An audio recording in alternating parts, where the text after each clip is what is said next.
You can start the live stream and we'll call this meeting to order.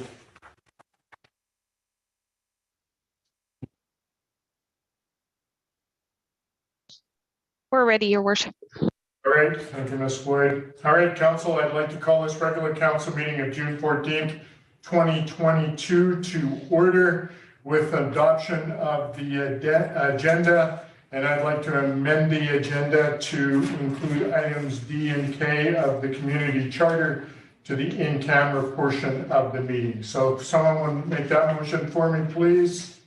Councilor Brooks Hill, seconded by Councilor Elliott. All in favor?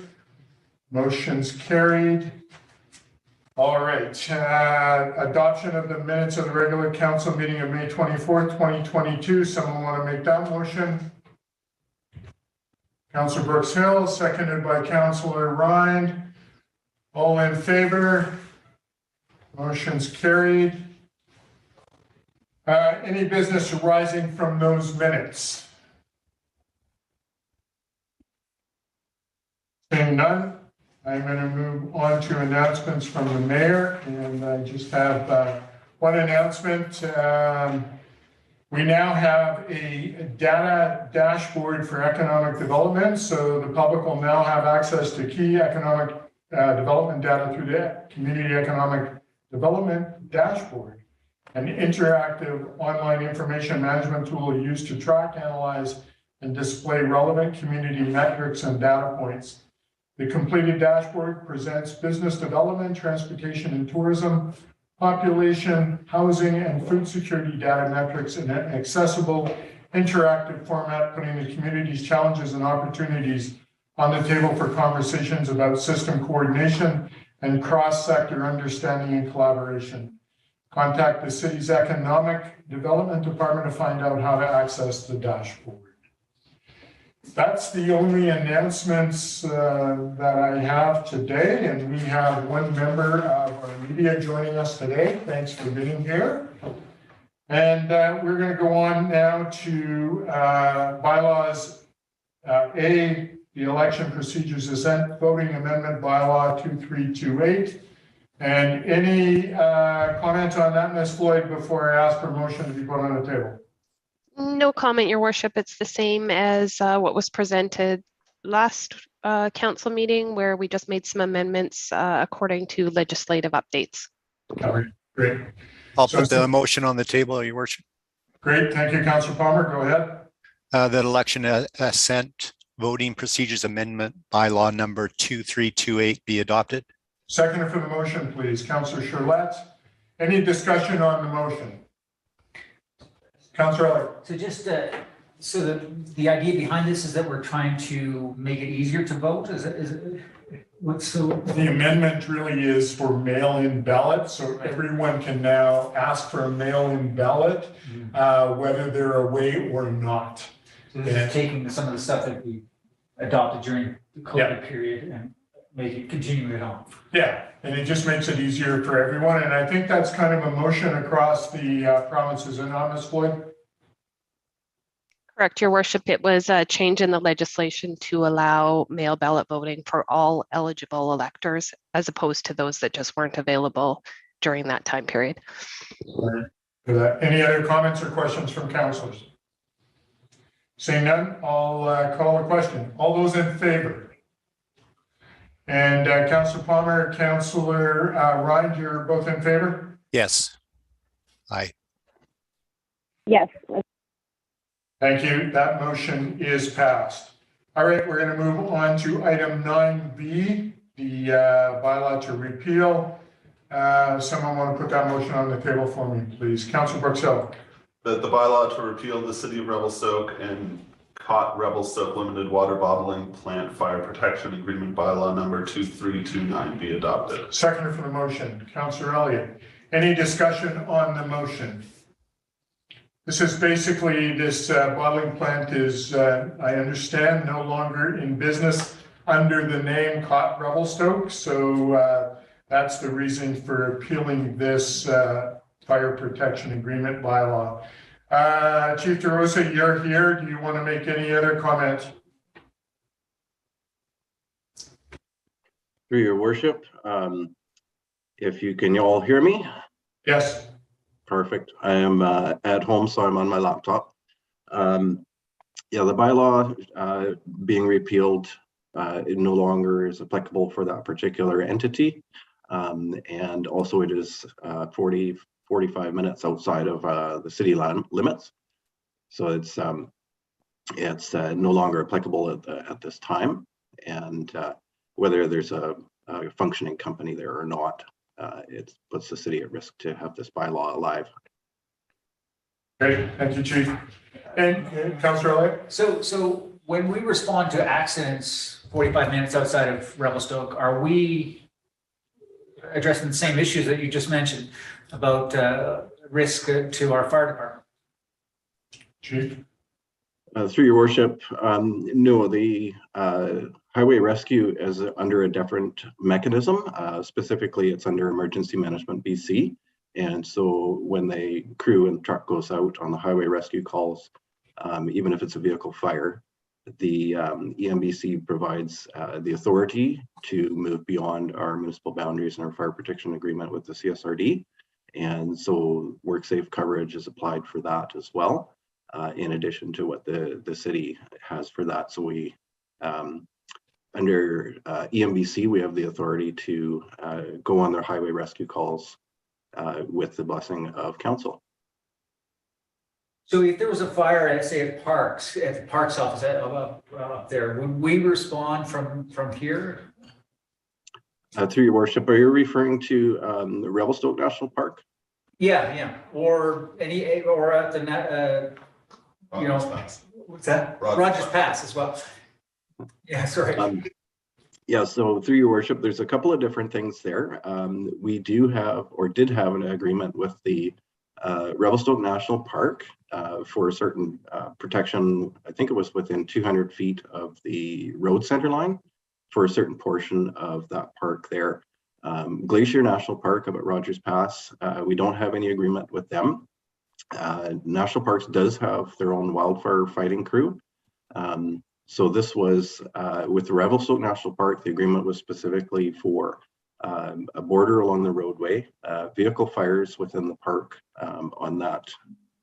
Not even sure what that road is called, but there was a ranger's house there at one point, and now I believe it has been replaced with a campground. So that's what the agreement that we're working to renew with Revelstoke National Park right now is all about. So there's two different things there.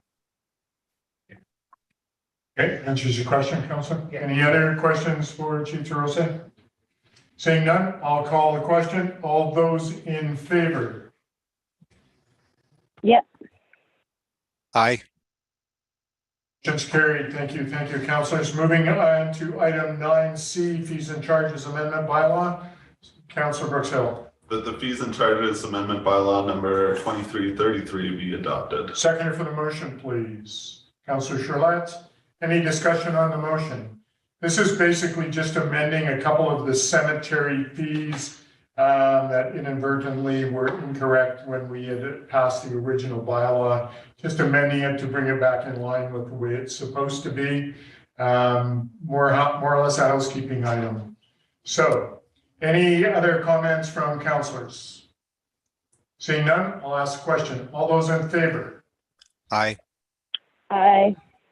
Motion's carried. Thank you. All right, moving on to item 9D, the official community plan. So, Mr. Simon, you have a bit of a presentation for us. Is that correct? Yes, Your Worship. I have a presentation of council. I'd like to see it. Yes, please. To Your Worship, I just want to make sure that everyone can see my screen here. Yes, we can. Thank you.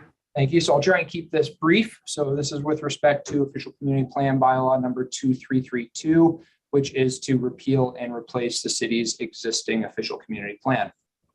So a brief overview, we'll go over preparing the draft official community plan, which included robust community engagement and technical analysis, a summary of each of the 7 parts of the draft OCP, some of the supporting documents that council will need to consider endorsing prior to adoption of the OCP, and next steps. So preparing the official community plan, there was extensive community engagement that was completed November 2019 to July 2020.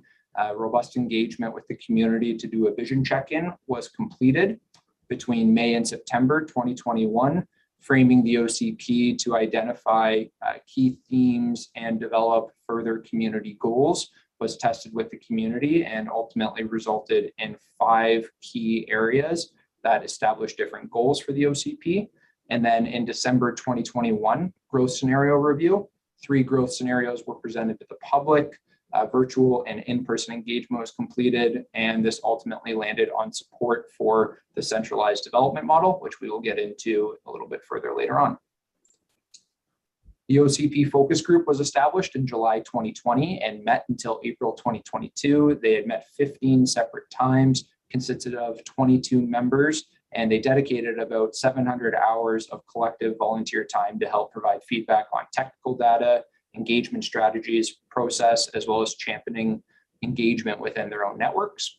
The OCP policy teams were established between November and March 2022. There were 33 policy team members broken up into 5 teams. Workbooks were provided to them, and they provided extensive insight and analysis through completion of those workbooks that ultimately resulted in the initial draft of the OCP. Specifically, this provided a lot of feedback on parts 3 and 4 of the OCP, and collectively 400 hours of volunteer time was provided. And then finally, in May 2022, we had presented the draft plan to the public at large, 4 community events, 2 virtual, 2 in-person, 49 attendees, 58 surveys were completed. And based on the feedback from the community through this engagement blitz, there were several tweaks that were made to the OCP before it was ultimately presented to council initially today. While the community engagement was being undertaken, there was technical analysis to help inform the OCP as well. So several master planning documents were completed or underway during completion of the OCP. Appendix 1 of the draft OCP includes a list of all supporting documents, whether they were completed or under review at the time. So some of these include the population and housing report that was developed by Rennie Consulting, residential land supply and demand analysis, community energy and emissions plan, quick start, age-friendly report, and then other items that were, other reports that were underway at the time, master transportation plan, housing action plan, heritage management plan. These had helped inform some of the policies of the OCP. In addition, existing reports such as the Revelstoke Housing Needs and Demands Assessment that was completed in 2018 also influenced the OCP.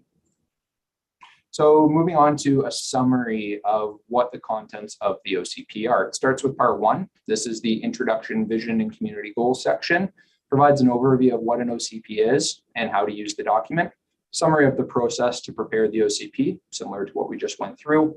Community profile for the city of Revelstoke, the vision and priorities, which were endorsed by council in July 2021. The lenses of the OCP. So there's 3 lenses of the OCP that help shape a lot of the policies and influence policies and actions in the OCP. That's community, equity, and climate change action. Community goals, again, these were developed through that framing of the OCP section of community engagement. So safe, resilient, and healthy communities, vibrant culture and heritage, diverse local economy, healthy ecosystems, and sustainable built environment.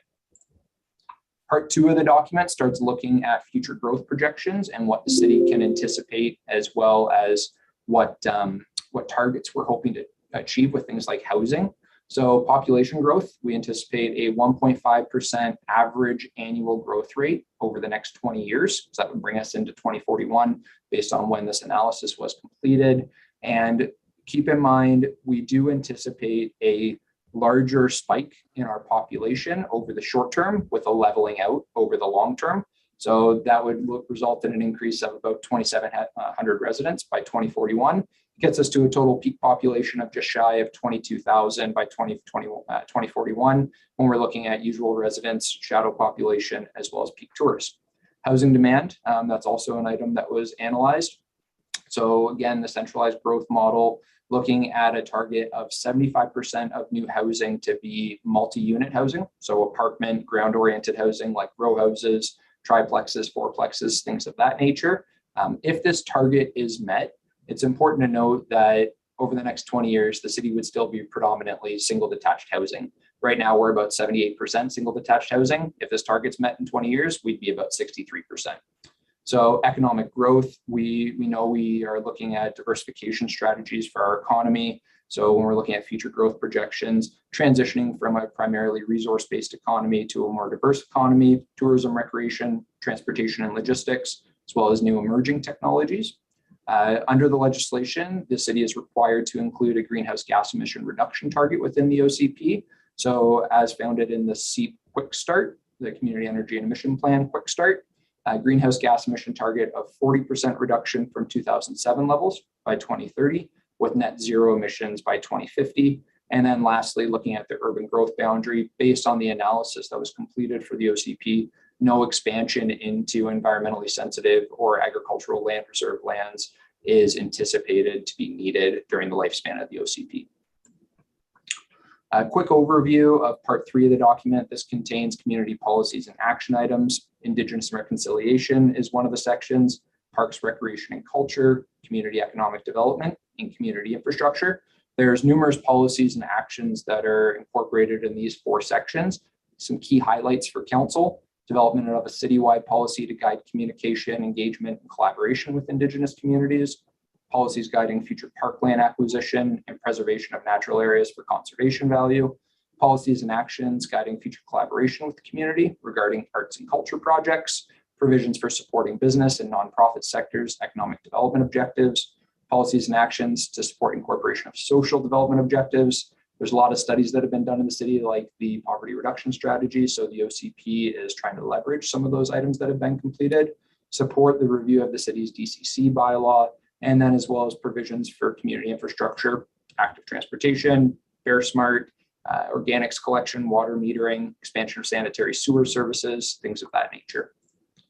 Part 4 of the document is when we start getting into some robust details regarding land use policies and action items. So this is separated into 6 parts. The first 3 parts, general land use, policies that will help guide rezoning applications, actions, including amendments to the zoning bylaw, improving approval process for business operators, and working with interjurisdictional partners on land use planning, CSRD. Section 4.2 relates to housing. There's a lot of policies to support the needs of the city. Some of these policies were influenced through the preliminary findings of the housing action plan that is underway. Some of them are also a result of the Revelstoke Housing Needs and Demands Assessment that was completed in 2018. Policies to guide incentives, including density bonusing, tax exemptions, as well as supporting workforce housing. Section 4.3 relates to heritage conservation.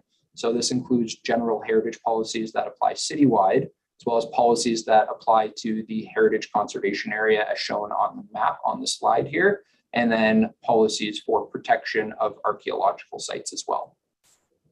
The next 3 sections pertain to the environment, neighborhoods within the city, and then land use designations. So there are policies that are specific to the natural environment that would be applicable for all planning applications, specifically rezonings as they come in. And then there's some specific actions that are considered to be undertaken.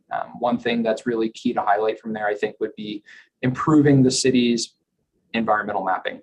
So a lot of it is based on desktop analysis, looking at making it a priority for the city to do some ground truthing so that we have more robust data. And over the last 10 years, there has been several areas where the resort, for instance, they've done a lot of ground truthing and environmental mapping. So we'll be looking at leveraging the existing data and trying to fill in the gaps through different methods. Citizen engagement would be one, so that we can have more robust information.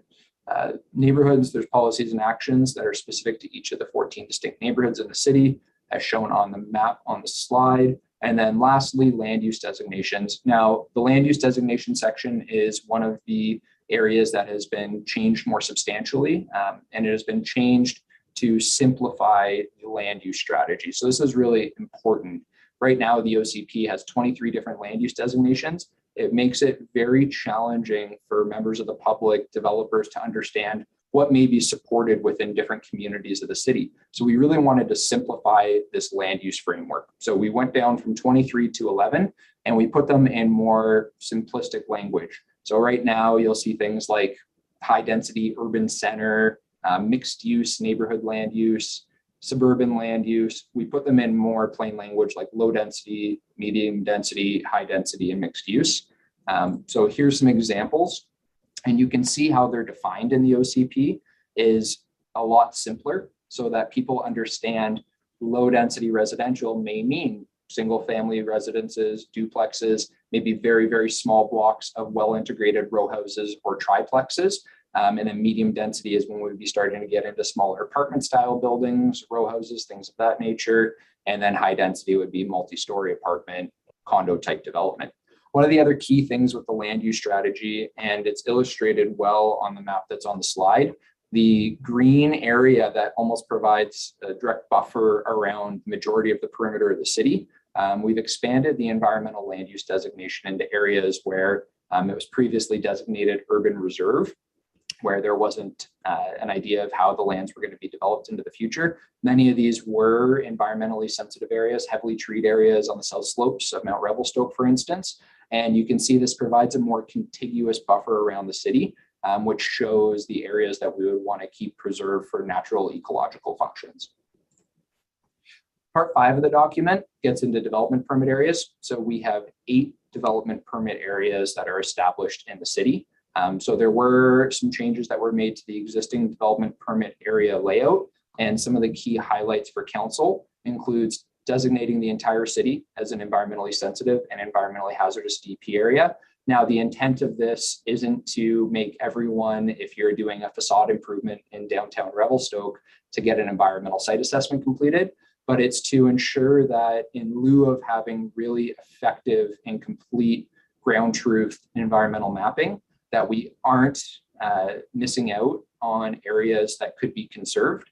And we are giving staff the tools that they need to deal with these technical permits and to request necessary studies from developers to make sure that we are having as less of an impact on the environment as possible. One of the other things that's changed substantially is requiring DPs based on the proposed use to be undertaken rather than a static mapped area for all mixed use and multifamily, industrial, and commercial. So if you look at the current OCP, those 3 different development permit areas are statically mapped, which means anytime there's a rezoning, that DP area may need to be changed as well. And it's caused quite a bit of confusion, not only for staff to administer, but as well for applicants. So this will drastically simplify it. In other words, if someone is applying for a mixed use residential building, then they fall under the multifamily and mixed use development permit area. In addition, improve guidelines for forming character DP areas by increasing clarity of the current guidelines. This ensures staff and council have better tools to guide further development and that applicants are more aware of what the requirements are. So implementation is part 6 of the OCP. It's critical to ensuring that the goals and the vision of the community are met. The OCP includes many action items, so 113 action items. And the first question that comes up when you hear that number is, how are we going to report back to council and the community? And it's very important to ensure accountability and transparency that we can report back in a meaningful way. So one of the ways that we've dealt with this is to develop a separate OCP implementation strategy. Now, the OCP document itself still makes reference to the strategy, so it still needs to be adhered to. But by having it as a separate document that we would be looking for council to endorse, it allows it to be a living document, and we can change it as needed, depending on the needs of the community. And what that strategy in a nutshell would ensure is that annual reporting is completed to council. We would anticipate the fall of each year. The first one would be fall 2023, should the OCP be successful in being adopted. But so it would include relevant data from indicators as contained in the implementation strategy, updates on targets. So that 75% target for diversified housing, we would give council and community an update on that. Recommendations for any amendments or other areas to explore further as part of the OCP to ensure that it truly is a living document. And then lastly, we've taken those 113 action items and put them into a matrix, broken them up into really rough timelines so that we're not committing future councils to these specific work plans. But we would be looking at bringing a summary back to council each year with an update to that matrix to say the status of each of those action items. And it's really important to note that many of those action items will be ongoing throughout the lifespan of the OCP. So further developing relationships with Indigenous partners, that is an ongoing action that will need to be maintained throughout the lifespan of the OCP and beyond. And there are other items which would be more definitive, such as considering amendments to the DCC bylaw or considering developing a new DCC bylaw. Those are items that are more definitive in their timeline, and they will have a start date and an end date. So staff would be able to report back to council on an annual basis. And then lastly, part 7 of the OCP includes the appendices. So again, appendix 1 is the list of all the community plans that helped inform the OCP, definitions, and then lastly, the Revelstoke Mountain Resort development guidelines, which have not been altered from what they are currently existing as in the OCP. There are supporting documents that prior to adoption of the OCP, staff would be looking for endorsement from council. So one of them being the OCP Implementation Strategy that I just referenced, the other one being the SEEP Quick Start. So this is the plan that ultimately was the basis for the greenhouse gas emission reduction target. So there would be further discussion with council on this prior to requesting an endorsement. A floodplain council policy. So we've taken the current floodplain regulations as they are in the OCP and put them into a council policy. Again, they still need to be adhered to, but what this does is ensure that as we are continuing to update our reports and studies for the floodplain mapping and our floodplain policies, that we have a policy that can be amended quite readily without having to go back to council for an OCP amendment, which is quite an extensive process. And then lastly, the Revelstoke Station Heritage Conservation Area Design Guidelines. Again, these, as opposed to being a separate appendix in the OCP, they're referenced, they need to be adhered to, but by having them as a separate document, by doing things like the Heritage Management Plan, we can more readily amend them for council consideration and ensure that they are reflecting the needs of the community today.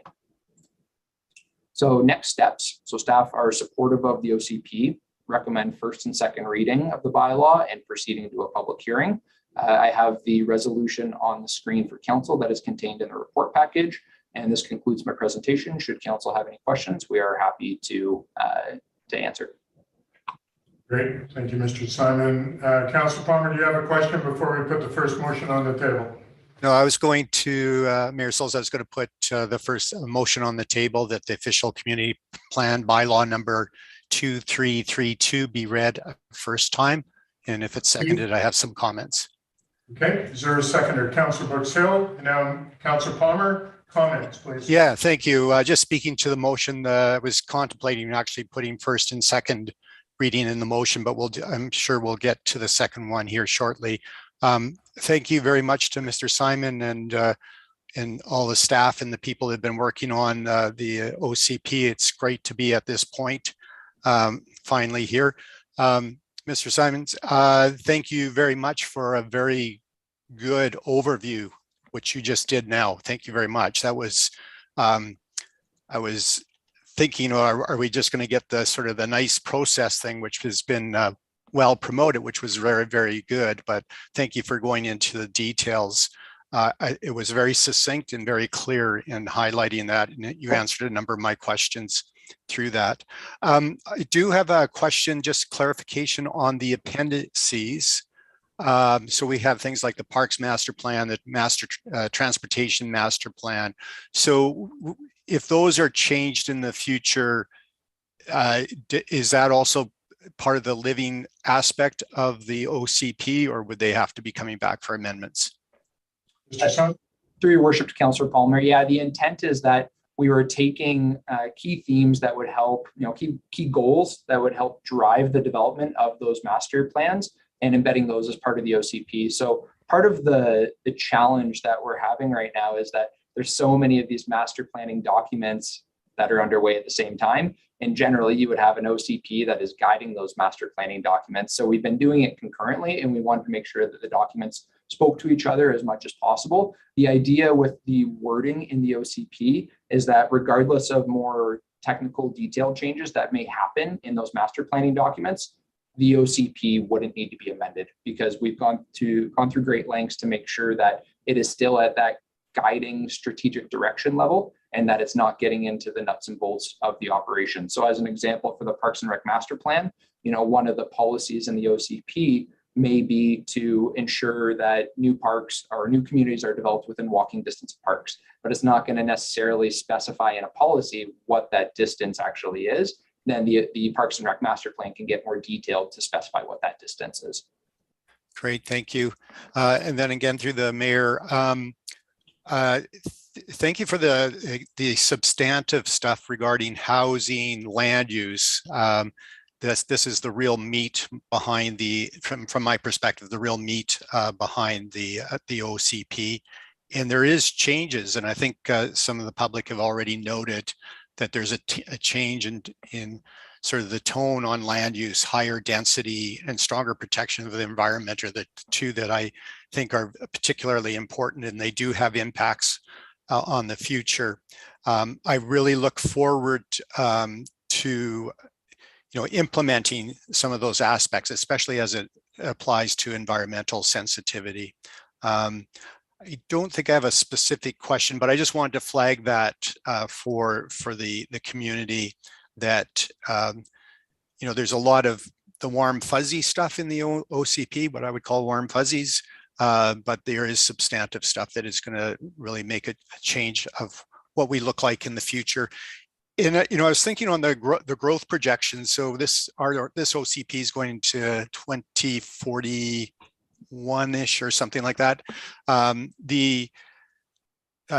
It's anticipated that the world population levels off at 2050. We're talking about our growth, and so by the year 2050, which is getting closer and closer every year, that OCPs at that time may be looking at just static population, and so that'll be interesting to see how this transpires with potentially some more aggressive growth in the short term, and then tapering off as it gets towards the end of this time frame. That's all my comments for the moment. Thank you, Mayor Sulz. Thank you, Councillor Palmer. Any other councillors with questions or comments at this point? Councillor Elliott. Thank you, Your Worship. I'm just wondering about this streamlining of process, getting through this permitting and the planning section. Does this OCP enable it to go to allow building to happen sooner and easier? Through your worship, to Councillor Elliott, yes, it does. I believe there are multiple action items within the general land use section, as well as the community economic development section, that do speak towards ways that we can streamline approval process for business while still meeting the objectives and expectations of the community, which is a really key balance to get. You don't necessarily have to do more and require more permits and require a more lengthy process to still meet the objectives of the community. So preservation of the natural environment is a key expectation and objective of the community. We've enabled that in the OCP to make sure that there's still those checks and balances in place if we do look at avenues for streamlining approval process. So there's a contradiction there, because first of all, we're planning for centralized housing and growth. We want to keep everything central, and that's been sort of on the table since we started our term, to get as much density and improve the housing in our core. But we're now making the entire city an environmentally hazardous area, and I'm saying all of a sudden we've added complications to an already developed area. So there is some trickiness to that arrangement. Do you not see that, or is that me just going the wrong direction? So, through your worship, Councillor Elliott, one of the key things, and that the planning group here has been working incredibly hard at, is consistency and interpretation and application of the bylaws. There's the nitty-gritty stuff that we do on a day-to-day basis that needs to be written down in process manuals, passed on from staff member to staff member, so that you have that continuity in how the documents are being applied. And specifically with respect to designating the whole city as an environmentally sensitive and environmentally hazardous development permit area, staff have the ability to not require those permits in circumstances where it doesn't make sense. For instance, in the downtown area, you're redoing the facade of a building, or you're developing an infill lot that is already fully cleared, not in any proximity to a riparian area. There are ways that still won't be required, and we do have appropriate exemptions in the OCP. And what a lot of this comes down to is effective staff administration. The LGA is very clear in what the intent of these development permit areas are. And staff need to make sure that anytime we are requesting a development permit, it is in line with that intention of what the development permit area is seeking to ultimately serve. So I can most certainly appreciate the concern. But I don't believe that as long as we have thoughtful administration of the bylaws internally as a department, that it would ever pose a complication to the process. And that if anything, it just gives staff the tools that when we are seeing more greenfield development, we can meet the expectations of the community by making sure that development is done in a responsible manner that respects the natural environment. The centralized housing concept, now that's something we've been, well, some of us have been in favor of for some time, but what do you think the buy-in? I mean, the biggest development number of permits that you issue are single family homes. This is a major change, a major shift, and it affects design, affects the way our infrastructure, all these type of things that are aligned with centralizing. Do you think the buy-in is going to be there from the community, or do we need to go after this with a real messaging effort? Through your worship, Councillor Elliott, I do believe that education to the community as a whole is a critical component. I can tell you in my time here, 2.5 years or so now, a bit over that, I guess, it's been it's been a challenge, right? And it's very, very important that we show the community that you can have responsible development of higher density while still respecting the nature of the existing development context. And I think that the updates to the development permit area guidelines will give staff more tools to be able to work with applicants. For instance, you know, we very well may see as a result of this OCP, and it's important for council and the community to be aware. And I wouldn't say that it's not possible under the existing OCP, but it's more clearly laid out in the proposed OCP. You may see small blocks of 3 or 4 row houses that would be supported under a low density residential land use designation. And showing the community that you can develop that in a sensitive manner that respects the existing character of the neighborhood is what the development permit area process is for. And I'm confident that we'll be able to achieve that with the community. Thank you. Follow up, Councillor? No, that's good. Councillor Shaw. Thank you, Your Worship. And thank you, Mr. Simon. This was a great presentation. I'm so proud of this OCP document coming forward and the amount of conversation we've had in our community. I agree with Councillor Elliott that as we encourage this low to medium to higher density in our community, there will be some conversations that we'll be needing to have with all of our neighbors. And I would hope that each neighborhood and each area would have some people in the area that are proponents of this kind of development and can show what it means to be a good neighbor and what it means to show medium density in the context of Revelstoke. As I travel, I love going for walks and wandering through residential neighborhoods and seeing how the neighborhoods have evolved over time.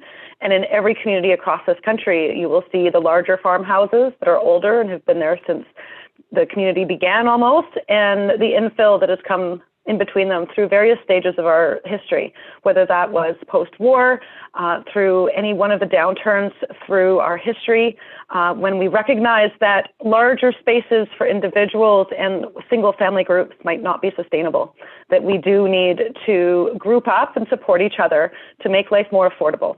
And I really hope that as we see these changes and we see development simpler to go through, maybe not without the same checks and balances, which are important for applying these lenses for equity and climate action that are important, but that they're done so in a streamlined manner that people can understand, developers can understand, and we can proceed forward in a way that does serve the whole community. So thank you so much. I really appreciate seeing this come forward and starting to see some of those appendices and technical reports that we will slowly be endorsing over the next little while here to get it all in place. So thank you. Thank you, Councillor. Any other questions or concerns? Councillor Burtsill. I just wanted to bring up the mobile home park policy, and I'm happy that with the feedback that was amended.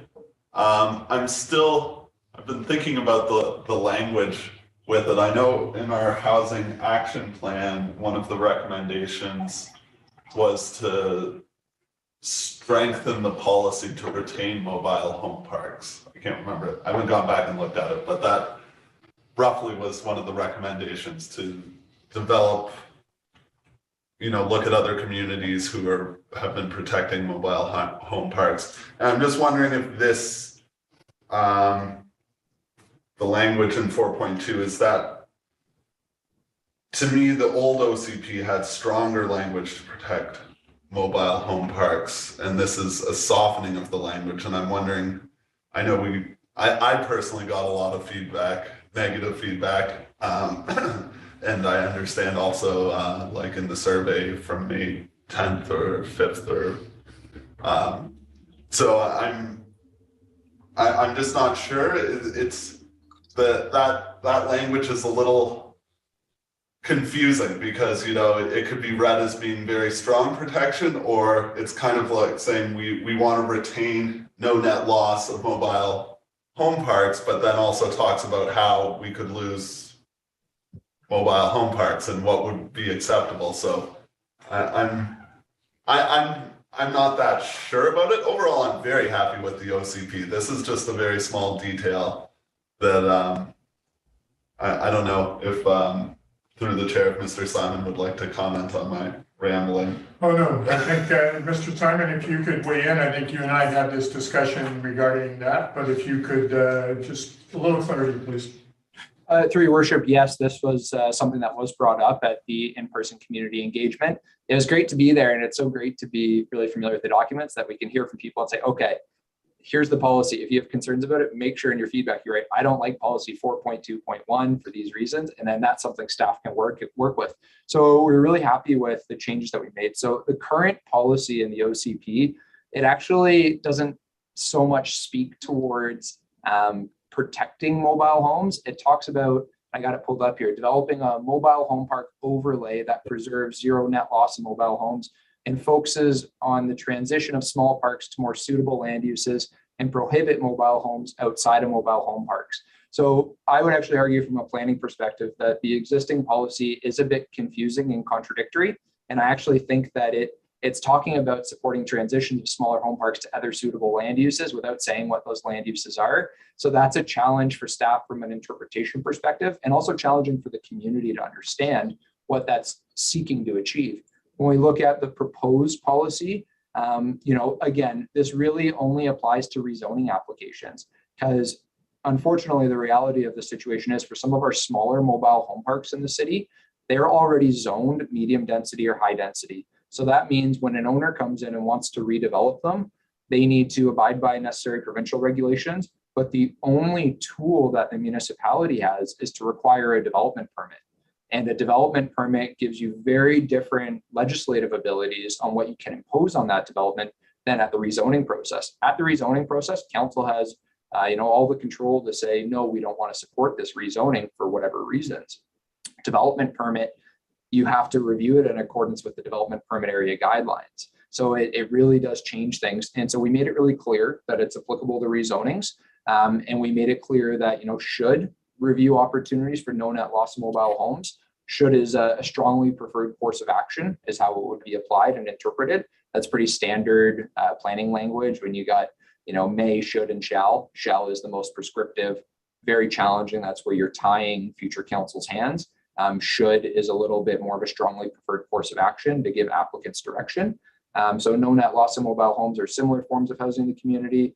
We want them to include prior consultation with existing residents, demonstrate a benefit to increase affordable housing units with redevelopment, and ensure that impacts to existing mobile home park residents are mitigated.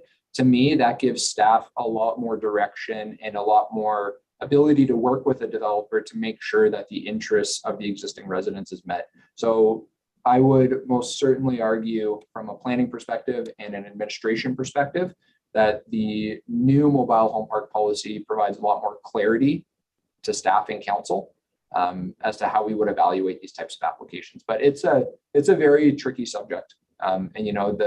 Each mobile home park in the city will be different depending on what the existing zoning is, because we have a lot that were annexed in and a lot of them don't have mobile home park zoning right now.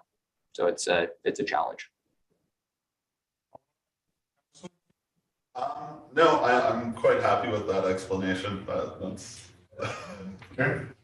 Councillor, Just on you said manufactured home or mobile homes are not allowed in areas that are not zoned for mobile homes. So the manufactured homes that I see, packaged homes, Are they considered mobile, or what?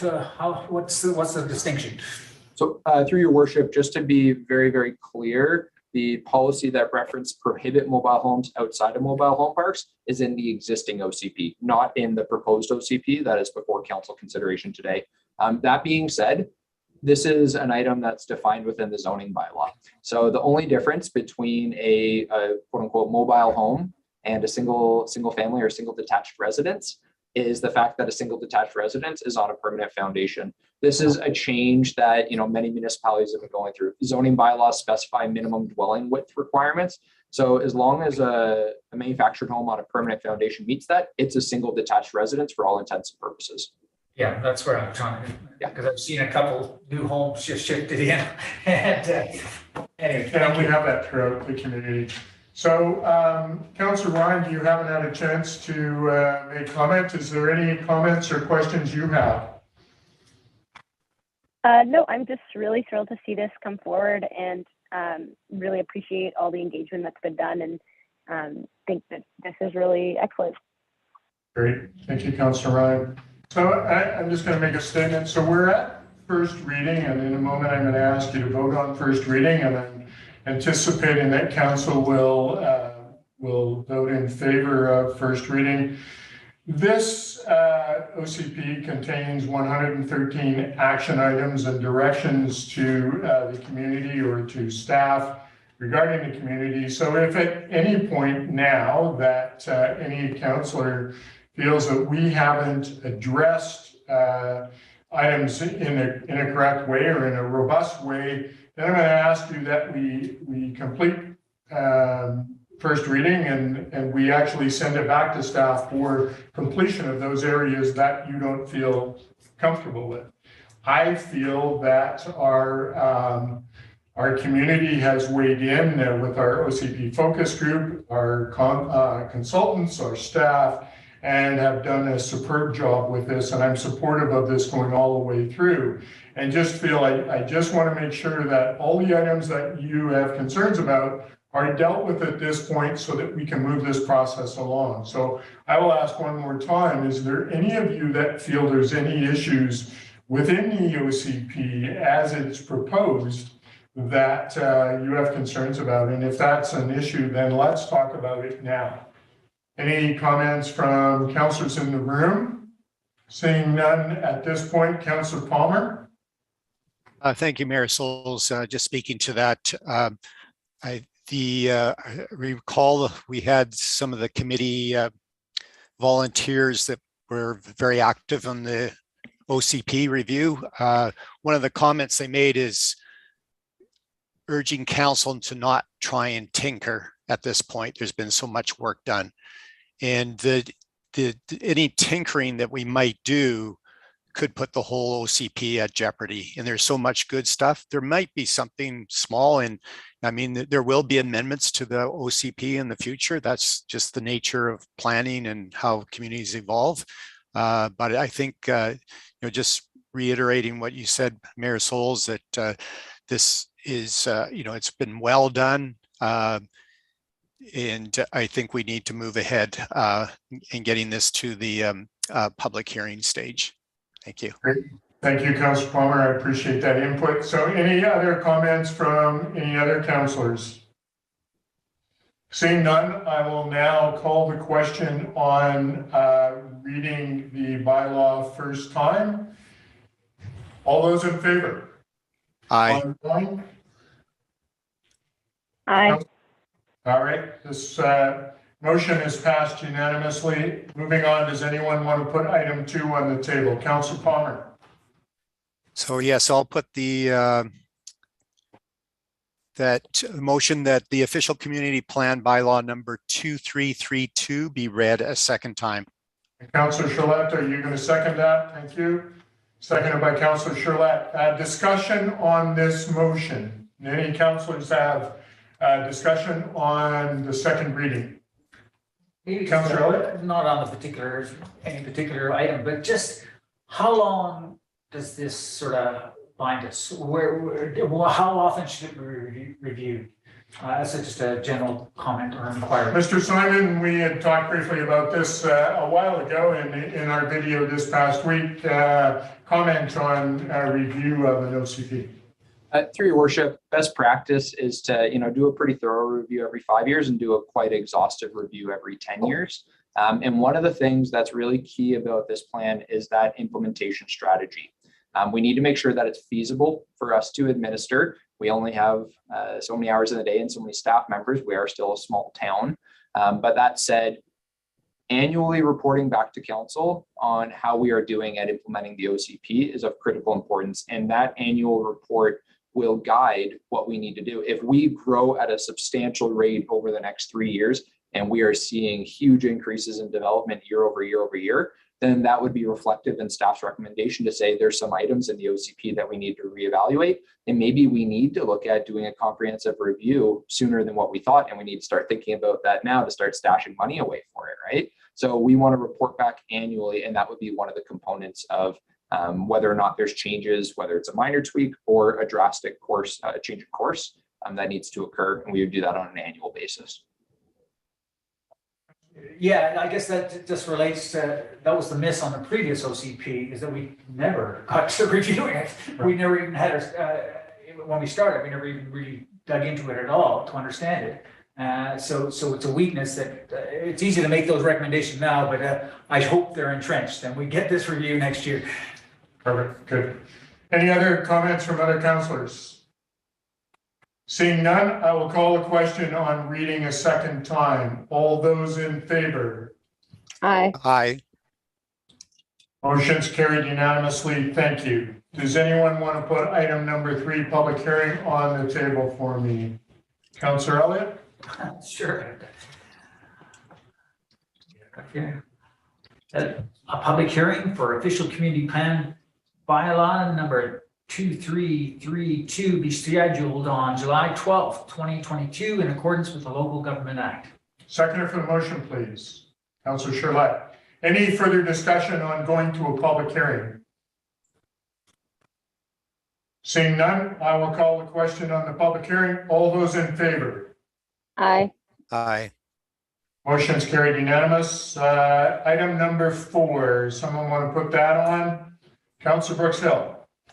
I'll actually read it too. Thank you. The council has considered what persons, organizations, and authorities may be affected by proposed official community plan bylaw number 2332 pursuant to S 475-476 of the Local Government Act, and determined A, the persons, organizations, and authorities described in council report dated June 14th, 2022 are the persons, organizations, and authorities under the heading others consulted, and B, referrals sent to those persons, organizations, and authorities on or about April 19th, 2022, and previous stakeholder engagement undertaken prior to formal referral are considered by council to be an appropriate opportunity for consultation, given the nature of contemplated official community plan, and that no party or entity has requested further consultation regarding the official community plan bylaw.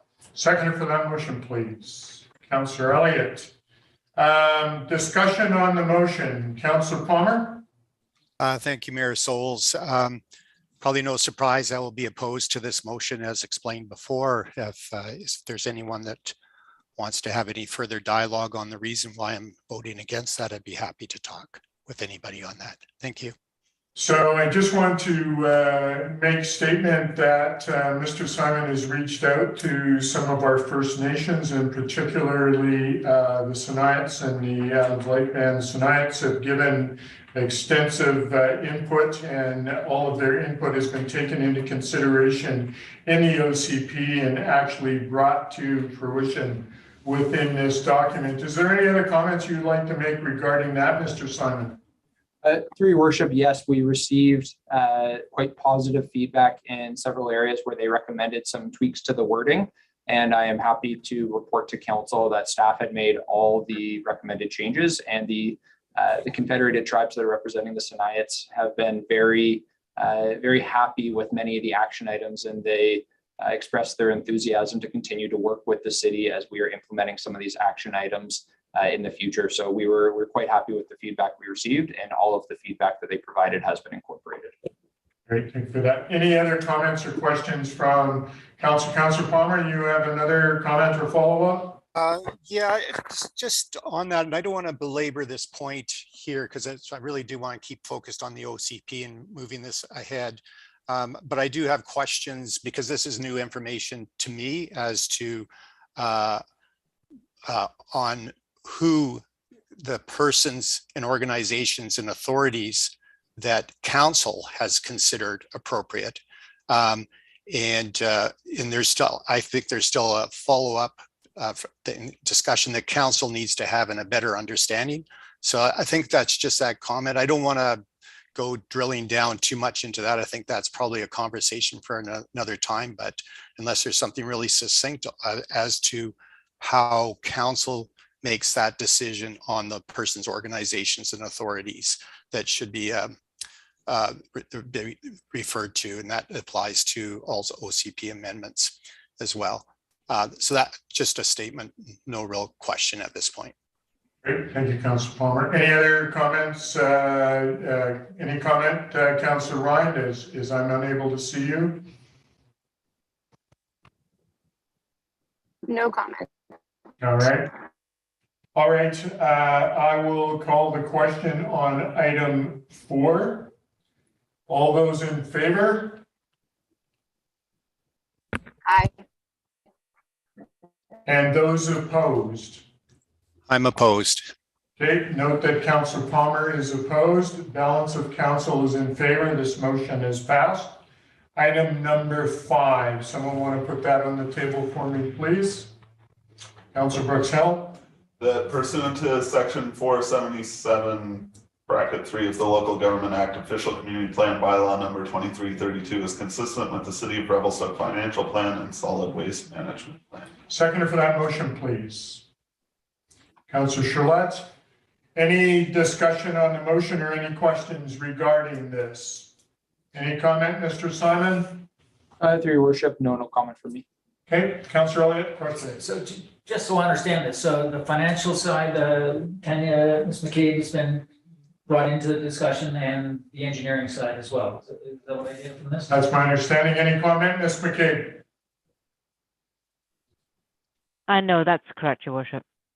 Right? So there's no discrepancy, no issue that they can find in the OCP? No. Mr. Black, any comment from engineering? Your Worship, no. All right. And we need to enact that? Is that something, to me, that seems normal consultation process? Well, it's on here, so I know it's on there, but. Mr. Simon, comment about bringing that in as part of a motion. Through your worship, the Local Government Act is very, very specific that after first reading of the bylaw is granted, before public hearing, that council needs to endorse the OCP as being consistent with the financial plan and solid waste management plan. Where that came from in the legislation and the history behind it, I'm sure is an interesting dig through, but not one that I'm readily familiar with. Great, thank you for that comment. That clarifies it for us in the room here. All right, Councillor Palmer, any comment before I call the question? No. All right, all those in favor? Aye. Aye. Okay, motion's carried unanimously. Thank you.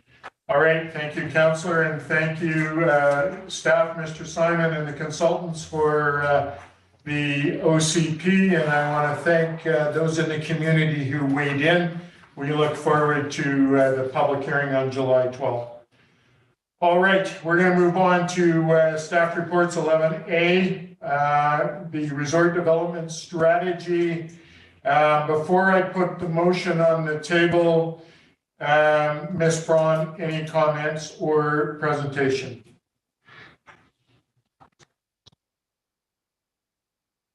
You're muted. Looks like she's muted. No, it didn't look like you were muted, but we couldn't hear you. How about now? Oh, that's better. Okay. To your worship, no, we had a really good discussion with council at the committee of the whole meeting last week, so I don't have any further presentation materials to share, but if there are questions, I'm happy to answer them. We have a councilors now. Good. So I have a motion that's just a little bit different than what's in the package, just for clarity, because we're going to the government. And I think there was maybe a date error. So the motion is that the draft Resort Development Strategy 2022-2024 be approved for submission to the ministry. Is that correct, Ms. Braun? Yes, it is. All right, so I'm going to ask for a motion or a seconder for that motion, Councillor Brooks Hill, and then I'm going to ask for comment on that. Councillor Palmer, you have your hand up. Did you have a question? I was just second. Michael beat me to it. All right, okay, thank you. So this basically, we talked about the resort development strategy, just making sure that we're clear on the dates, and that this will go to the Ministry of Tourism, Arts and Culture for them to weigh in, and then it will come back to Council for ratification. Is that correct, Ms. Braun? Your Worship, there will be some further engagement opportunities for the public. Currently, the resort development strategy is posted on top Revelstoke, and we are sharing it extensively with our stakeholders and partners. So we'll be inviting comment and input from them. Once we have input gathered, as well as ministry information about how to make sure that we're following criteria, we'll repackage that, bring it back to the Tourism Initiatives Committee, and with their recommendation to Council, approve the final draft, probably at some point in early July. Any other comments from councillors before I call the question?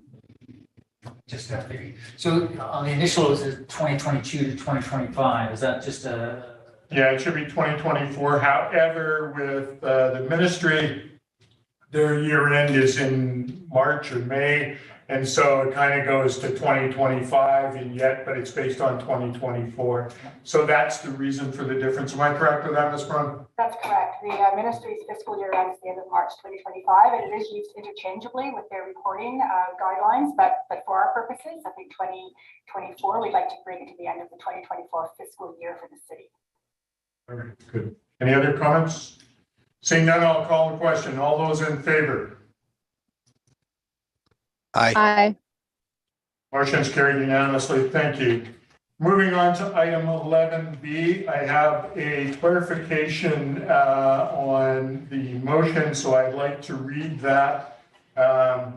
And so the motion is dealing with the MRDT, so that an increase in, so the motion is this, that an increase in municipal and regional district tax from 2 to 3% be supported, and that an amendment to the additional hotel room tax levy bylaw number 1886 be prepared for council consideration. So can I get a seconder for that, please?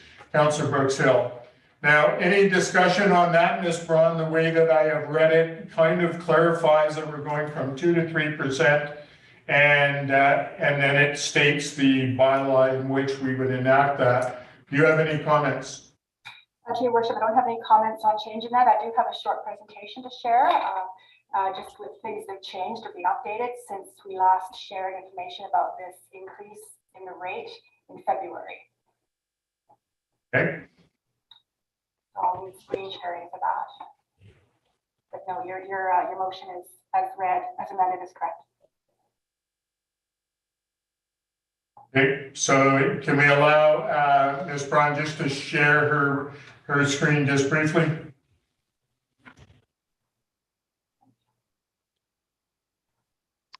Ms. Braun has the capability to do so. Okay, Ms. Braun.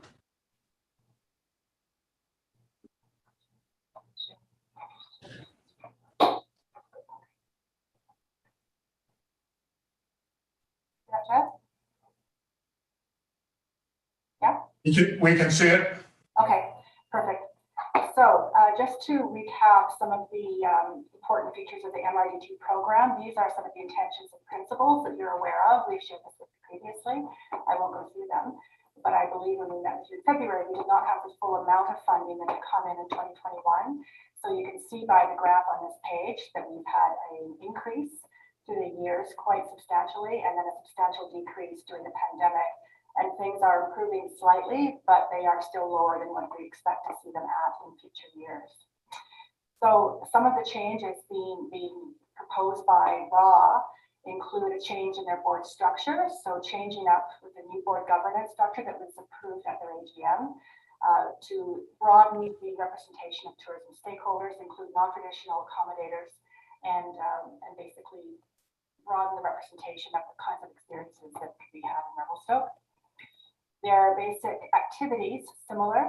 You'll see there's some changes in how we look at the destination management approach, shifting from marketing to management we discussed previously. The brand pillars are the same: adventure, authenticity, nature, and heritage. But the destination management process, which they're now kicking off with funding from Pacifican as well as the economic opportunity funding the city provided, shows some changes. So the year-round destination is one of the prime goals, as well as a multi-day stay, remarkable visitor experiences, and this is the key one I think that will be exciting for the community, the holistic destination stewardship. And this is where they are intending to work more closely with community partners, with Indigenous partners, as well as ensuring that there's resident empowerment built into how they carry out tourism management in the community. Okay, so Ms. Brown, I'm just going to stop you there. I'm having a hard time hearing you if you can turn up your microphone. But also when I look at the screen, I'm not seeing any slides advanced. We're still at the MRDT program intentions and principles. Is that where we're supposed to be? No. So I'm actually on my screen. Can you see it now, or is it still stuck on the first one? You can still see it, but we're stuck on the first one. So I think if you go to the bottom of your screen, there should be a little thing that looks like a T that you should be able to share. There we go. Holistic destination stewardship. Yes, that's fine. I won't go back over the other ones, but this is where I wanted to show you some of the newer opportunities to commit to a different way of doing tourism in the community that's less about marketing and more about managing and resident empowerment. So you can see we've highlighted here the commitment to support the reconciliation of Indigenous peoples, as well as fostering community support and pride for tourism. So where we are in the process of changing to that strategy or that approach is in first quarter of 2022, they were successful in obtaining Pacifican funding, which we matched from the city with EOF funding of $75,000. They've gone on to create a new internal destination management role, and they've launched a new website. Where we're going is that they will be working with consultants to develop the planning process for the entire destination management plan. And that will continue through the rest of this year. And by the time we reach 2023, by the end of the first quarter, we will have a full destination management plan in place, ready to implement by the time the tax increase takes effect in May of 2023. So you can see where we are here on this timeline. We've completed the steps in April and May. Last time we spoke to you as council, it was back in February when we were proposing that this is an approach that tourism was going to take, and we wanted the endorsement and support of council to embark on that work with tourism stakeholders and our partners. So here we are in June 2022, final presentation and proof from council. City staff will prepare the new bylaws, and the application package will be completed and submitted to the ministry in August of 2022. I wanted to give you a run through of that. Now, I wanted to show you one other thing that I'll allow Megan Tabor from tourism to bring up for us. And this is what essentially, I was just really proud of this video. This is what they are doing with the funding that they have obtained from the ministry. You all see this? Yep, video's up. Thank you.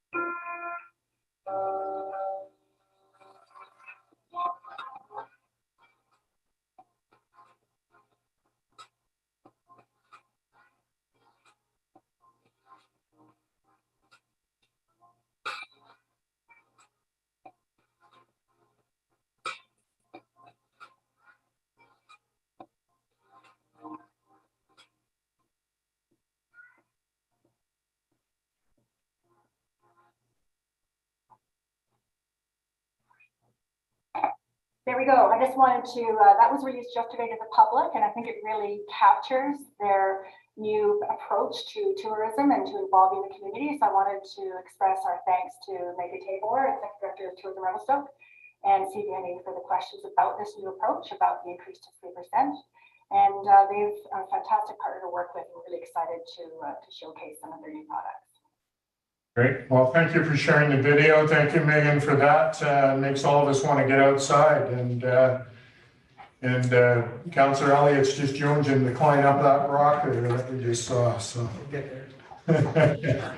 All right. So we're going to go back to the motion on the table regarding the rise in MRDT to 3%.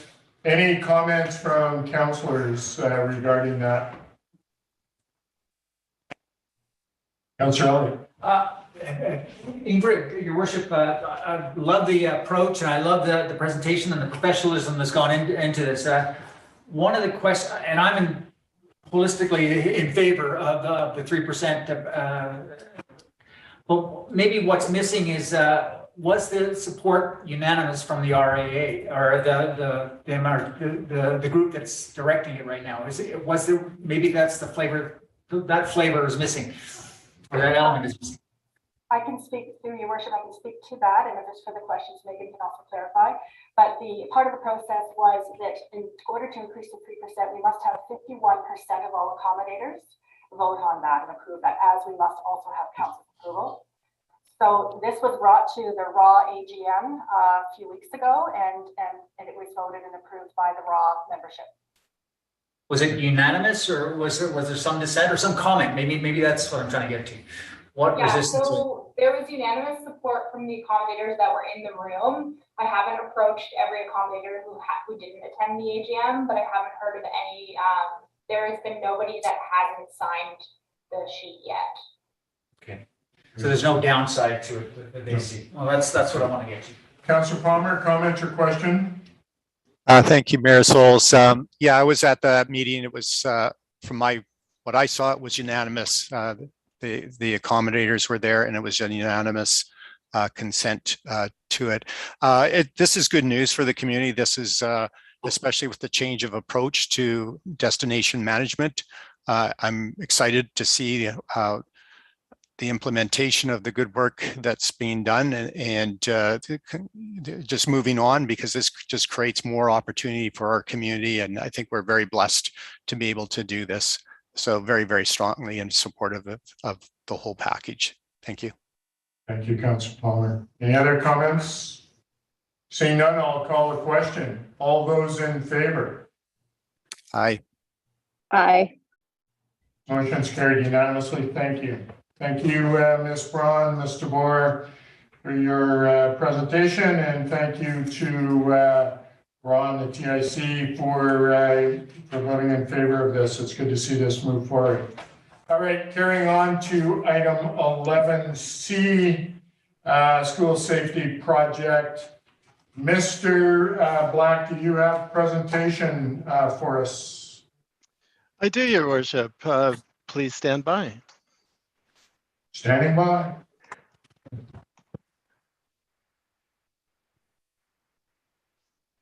I don't want that.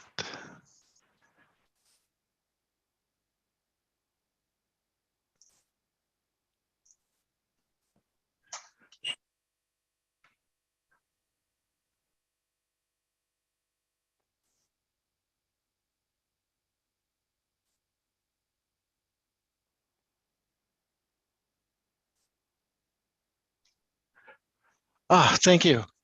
I hope you can see the cover sheet, School Safety Project, Arrow Heights and Columbia Park Schools. You can see it twice, sir, it looks likely here. Well, let me see if I can eliminate part of this.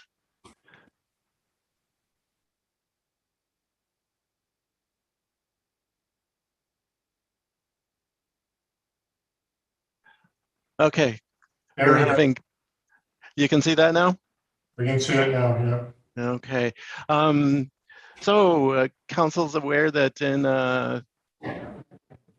approximately 2017, my predecessor received a letter from the PAC in Arrow Heights area to address a shortcoming in pedestrian access to Arrow Heights School with a sidewalk, basically from Camosi, Hay Road on Nickel, or through the trail network to get to Arrow Heights School.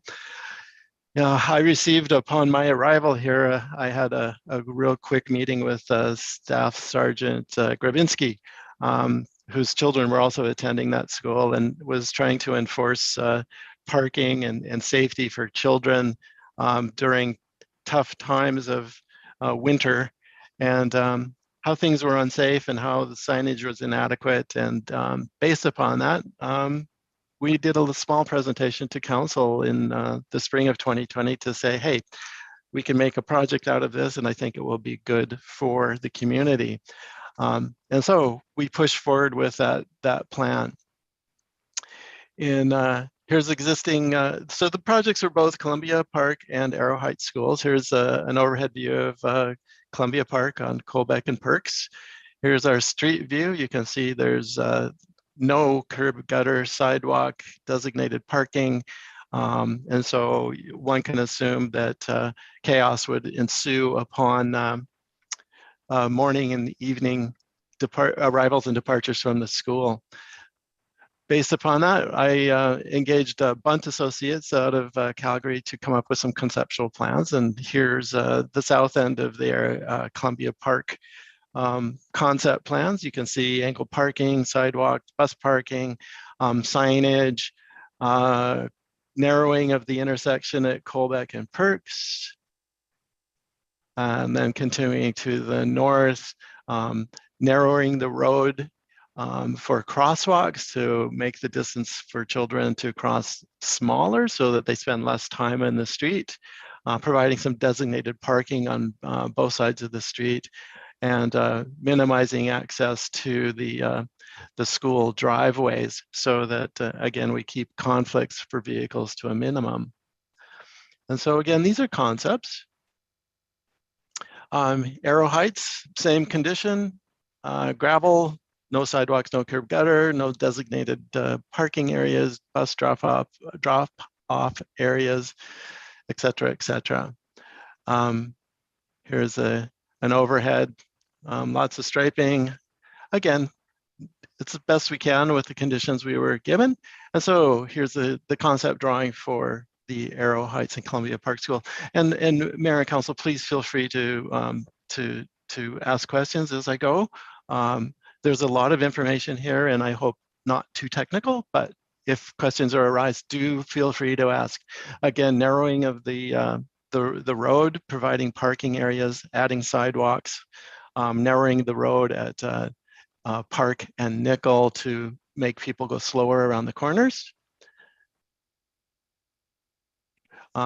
Extending the same condition along Park Drive to, and I forget the name of the facility here on the bottom right. I believe it was proposed to be a French school at one time, however, has not yet happened.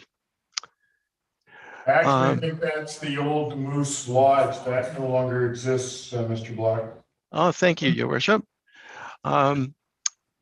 And so this is a development parcel for the future, and same with the other side of the street on the west side of Park Drive. And then we get into the detailed designs. And so we are and have been working on getting this project ready to go for council and for the community to go out to tender. So the project is very similar to the conceptual design. We're making improvements to the intersection of Perks and Colbeck with a island there to separate vehicles turning right and left if you're coming southbound on Colbeck. Sidewalks around the corner onto Perks, sidewalks fronting the school, sidewalks on both sides of the road, and narrowing of the road to provide a narrow or less distance on the crosswalks for kids to spend less time on the road, in addition to school bus parking. A let down there at the north entrance to the school for parking for teachers. And then we go to the Arrow Heights, same sort of scenario. Narrowing of the roads, crosswalks, curb gutter sidewalk, bus parking. And the limits here have been defined by the school property lines themselves, as the remainder properties on both the north of the school on the east side and on the west side of Park Drive are under private ownership. And we assume that one day they will come in for rezoning. And at that time, we can ask those proponents to finish up the work. Cost estimates have been provided for council to consider. I believe the number's around $2 million, as staff has suspected or asked us to approve for borrow for funding next year. And this is our project. As we tender it and prices continue to escalate, as we've seen, then we'll scope and remove things. And then, for an example, in this case, if we need to reduce scope for the Arrow Heights School, it would likely be the west side of Park, as again, that's an undeveloped parcel. That when that parcel develops, we can ask that developer to clean up that side of the road. And same with the Colbeck Perks at Columbia Heights. We'll reduce scope as best we can to meet the goal, which is to create a safe, secure environment for arrival and departure of students at both of these schools. That concludes my presentation, and if council has any questions, I'd be glad to answer them. And the outcome that I'm hopeful for today is that council will recommend that staff continue with this project and finalize design for construction and tendering on 2023. Thank you. I have a couple of questions. Should I stop? I'm sorry, Your Worship. May I stop sharing, or would you like to have the screen up? No, go ahead. Stop sharing. Thank you. Appreciate that. Okay, just a couple of questions. We're talking about approximately $2 million, and in the motion, I don't see us basically giving you a ceiling amount, and I just want to make sure that what we're committing to with the motion I see in the package here in front of me. With all due respect, I want to give you a blank check. But also want to make sure that we're prudent. We want to see the work get done, but commit to a ceiling amount and then go forward. And I'm just wondering about that. You're stating $2 million. Do you think that's appropriate at this point? And then when we tender this project, does that mean we're awarding it if we give you that ceiling amount? I guess those are my two questions. Thank you, Your Worship. I believe the upset budget. Can barely hear you, Mr. Blackman. I'm sorry. Can you hear me now, sir? Yeah. Thank you, Your Worship. I believe the ceiling has been set through our budget process of earlier this year, and I believe that number is approximately $2 million. Okay. Unless we come back to council asking for additional funding, then that would be the case. At this time, the budget numbers that we see with the 90% drawings are consistent with the budget that's been approved.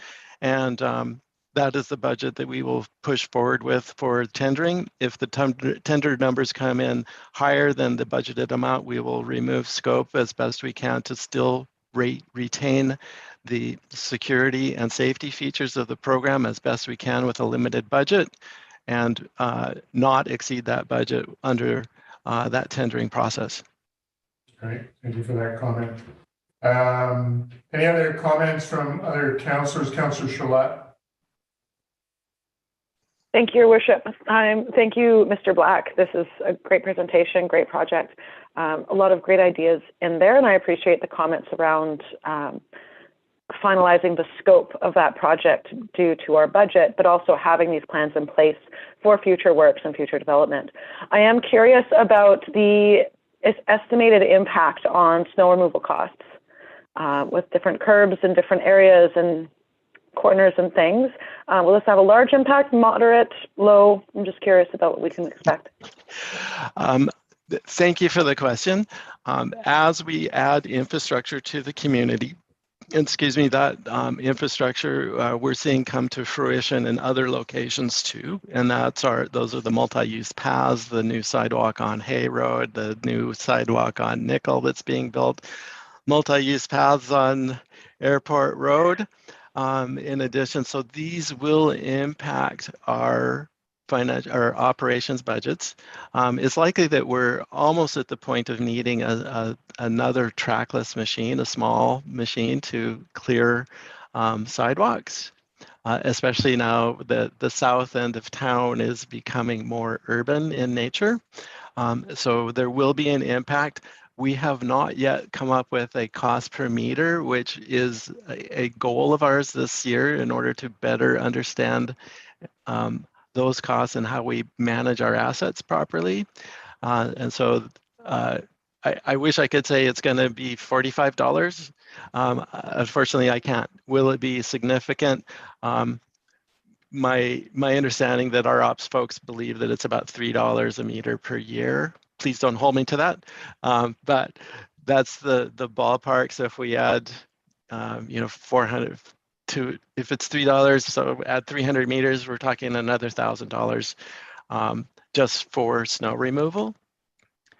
And so we'll have to sweep it on occasion, and then we'll have to replace the panels in 20 years and replace the curb that gets damaged by the plows. But operationally, those are all things that we can deal with, and I don't believe they're going to be significantly expensive. Great, thank you. Any other comments or questions from council? Councillor Elliott? Yes, Your Worship. Just regarding the master transportation plan, how does this school safety fit into that? Has that been incorporated? So the impact of this program is first and foremost to provide safe access to the schools. Secondly, is related to the transportation master plan, constructing the sidewalk in front of Arrow Heights School will provide a continuous sidewalk from Hay Road down Nickel to the front of the school. And so it will be a continuous sidewalk, which will allow that active transportation network to continue to be built, knowing that there is also a sidewalk on Nickel between Park and Airport. And we are building that piece of sidewalk from Airport to McKinnon to connect to the existing sidewalk, which will then have a continuous sidewalk from Hay Road to downtown. And when the completion of the multi-use path to the resort, we'll have a walkway and bike path. Much of it will be bike path, but we will be able to access the resort also with alternative modes besides the bus or the automobile. The Columbia Park project, if we connect the Greenbelt Trail as it comes underneath the Highway 1 bridge, Perks is the logical extension of that trail. And so coming up Perks from the Greenbelt all the way to Columbia Park School and then down towards the little pocket park with the tennis courts. And I'm not certain, is that Colbeck, I believe. However, yeah, so it does tie in many ways. Is it perfect? Absolutely not. But it's a really good start for connectivity and of our pedestrian network from north to south. I mean, just regarding safety as a community, I was reading some article recently in one of our municipal magazines about the speed limit. 30 kilometers an hour in a residential zone should be an adequate move to improve safety, right? And that changes. And then there's also get rid of the car, widen the bike lanes. There's simple, one of the other comments they just raise the bike lanes so that when you come across an intersection, it's on a raised platform and the bike lanes get priority.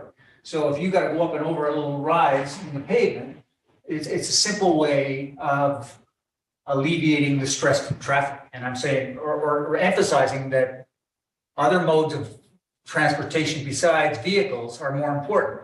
So those are part of the master plan. If we're incorporating that throughout our community, are we spending money to live in the old way with this proposal you have in front of us? Through your worship, we had a public open house for the Transportation Master Plan today from 11 till 1, and we had, I believe, 18 or 20 people come to it. And your comments are very consistent with many of the members that were participating today. And I will shamelessly plug, we are doing it again this evening from 6 till 8 at the community center. And so please, community and council, feel free to come and mark up some of our drawings with ideas on how we move forward. It's a very important day for that Transportation Master Plan. Those ideas about raised and separated pathways, yes, very important. And those were again mentioned today. Let's make it part of that master plan. We can adopt it, and then that will become a standard for the city, and then we can implement it. Yeah. And so that's the key from my position as a staff member and you as council guiding the community in the future, not 5 years now, but from 20 and 40 years down the path. The decisions we make in the next year or so with that transportation plan, and hopefully we'll adopt it by fall or late summer, will provide that guidance for the long term. And we need all of the community input we can get in order to make sure we're going down a path, so to speak, where we all want to go as a community.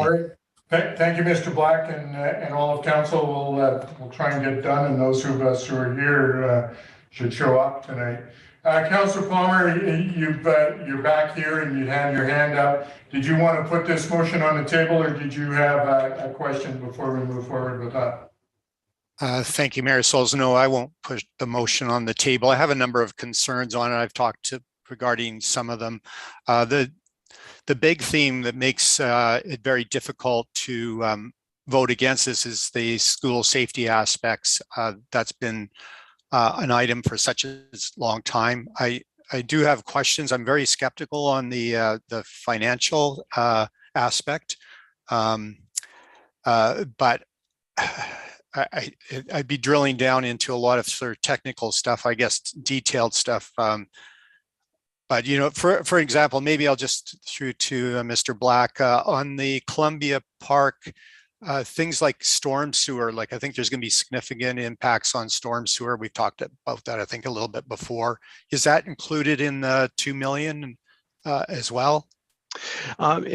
At both locations, we're proposing to use as much as we can to groundwater infiltration so that we do not increase the runoff and actually decrease the runoff that we're seeing in the area, especially in the Columbia Parks area. You're all aware that many of the neighbors have paved significantly more than a 6-meter wide driveway. And so we have to consider how we're going to address that issue as we move forward. As part of this project, we also cameraed the sewer and the storm, and we know that the sewer has a big belly in it, a sag. And so it needs to be replaced before we do this project. And so as part of the sewer rehabilitation program, we'll allocate money for that. Hopefully we can do that early next year so that that project can be completed before we start the surface works. And so we're anticipating a multi-pronged approach to this, including storm and sanitary sewer, which would be separate budgets, not attached to this street improvement and school safety project. So if you look at it from that perspective, the projects are going to cost more than $2 million. However, consider that our pipes are old and we do need to replace them. And so we've chosen to proceed in a way that maximizes this project's extents while not crippling the budgets for the sanitary and the storm. So Mayor Sulz, maybe I'll reserve any further questions, and you know, if the motion's put on the table, I'll reserve any other comments or questions for that point. Great, thank you. All right, council, is it? Go ahead. Just, I wonder if Do you think this is a patch? Are we appeasing the immediate thing? Because the bigger play is the transportation plan, and they're going to unfold in the next number of years. This $2 million plus that we're putting into a school safety program right now will solve this problem, but it may not be an essential in the future. So I'm just wondering, I hate throwing money away. And if it's not going to be essential for the future of our city, then why would we do it? So, Your Worship, I would suggest that no matter what what we do here, that this is a good program. I'm not aware of many locations with a dynamic population such that we have, with a large amount of snowfall, that having sidewalks and bus pullouts and designated areas for everybody to operate safely, slowly, minimize risk to the whole community that's using the area at that time of day, peak afternoon, peak morning. I would anticipate that the curb and gutter and sidewalk would be necessary for any school site. All right, good. Thank you for your comments. Councillor Brooks Hill, you want to put this motion on the table? That the school safety project be approved as outlined in the proposed WSP design drawings dated March 18th, 2022, and that tendering this project be authorized. Seconder for that motion, Councillor Elliott. Any further discussion on the motion now that it's on the table? Councillor Charlotte. Thank you, Your Worship. I just wanted to state my support for this project. I think a lot of the ideas that are proposed are making more space for pedestrians, bicycles, buses, those different modes of transportation. And while cars are still obviously accommodated for in these drawings and plans, it does structure the restrictions a lot more effectively. From what I'm hearing in the presentation, this is something our community needs. They've been asking for several years for something to be done. And while I recognize that hopefully we are going in a different direction that is more intermodal and more active transportation in the future, I think that some vehicle traffic will always be a part of our school, or at least for the foreseeable future. And with all the families moving to our community, I really want to see the safety in front of these schools be improved. So I'm quite pleased by what I see. Thank you. Councillor Palmer, you have your hand up.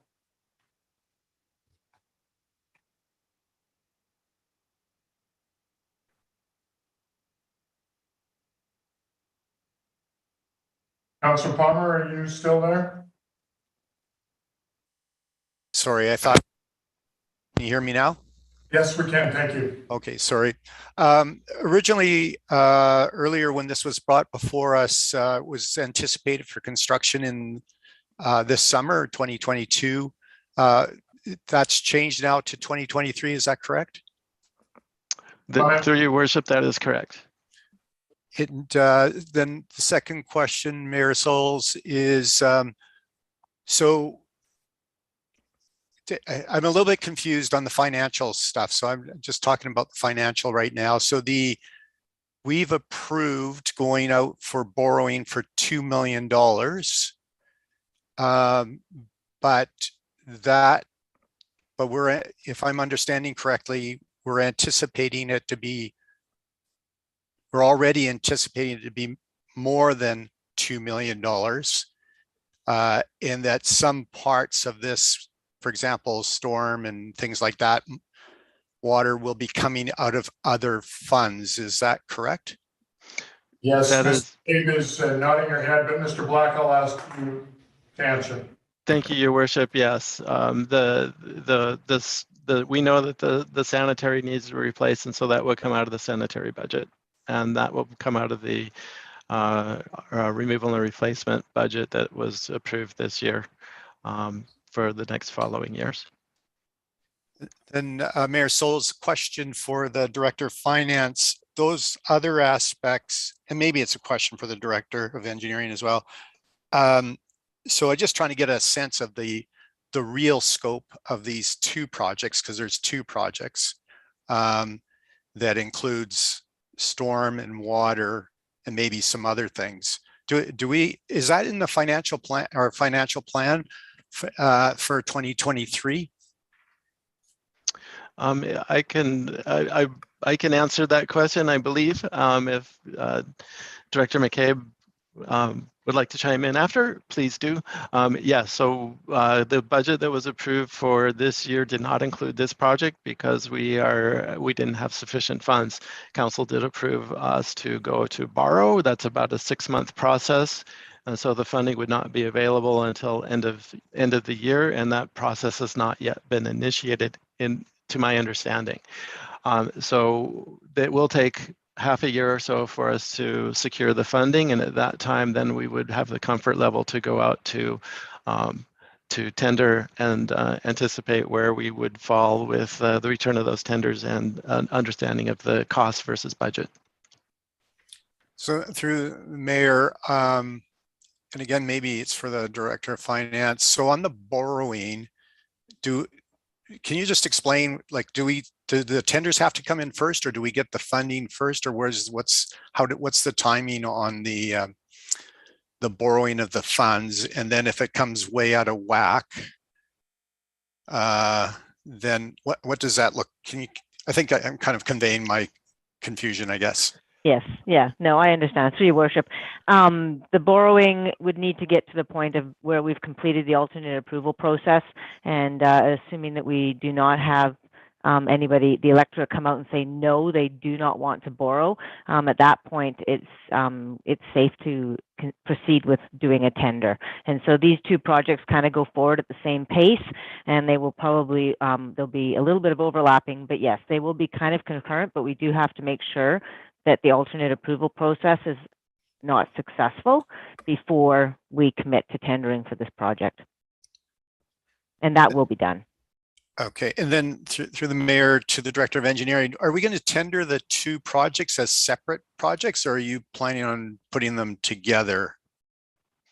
At this time, through your worship to Councillor Palmer, we're looking to do them both together for the bigger the scale. Hopefully the prices are less. Again, it's a difficult time in tendering for projects such as this, where we know prices are still escalating. And so it may be more efficient for us to do one over the other, depending on where these prices come in, or whether or not we can trim enough to still maintain the wholeness of the projects, and make sure that we're actually doing something that provides that safety aspect. And so those questions are up in the air, and we do have approximately 7 months to run those details through and get further cost estimates and work with our consulting team to figure out the best way to take this forward. So through the Mayor again to Director of Finance, so on the timing, so we get the borrowing, go through the alternate approval process, then tender. And then if the tenders come in budget, then we're fine. I think we already know we're not going to come in fine. If I can be very blunt about it, then there's going to be a bunch of massaging and stuff. So I'm concerned about,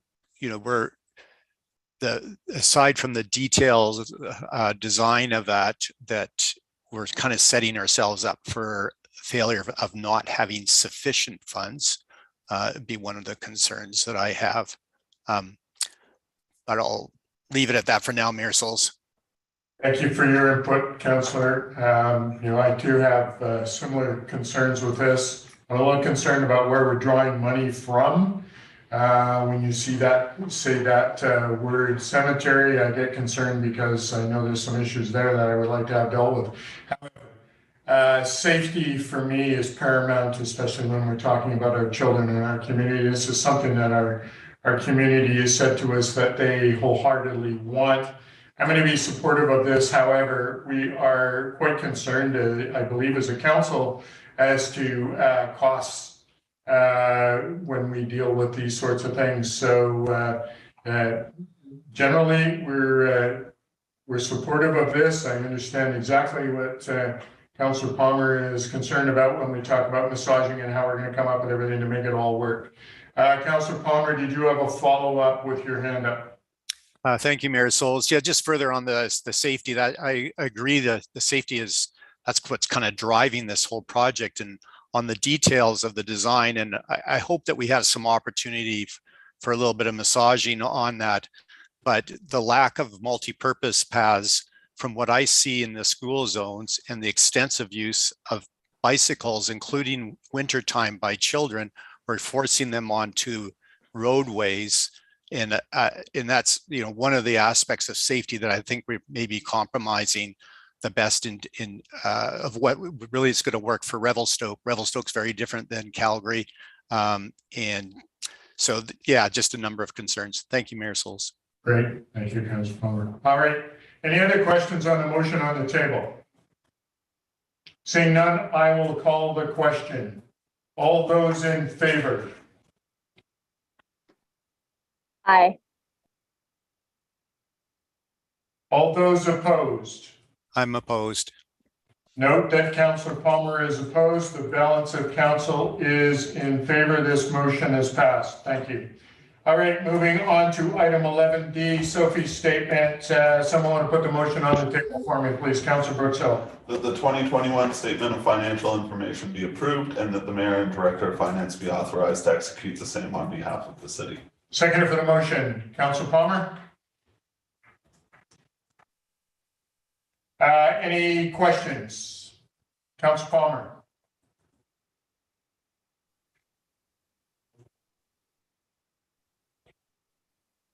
I think we might have lost Councillor Palmer just momentarily. Is there any other questions from any of the other councillors?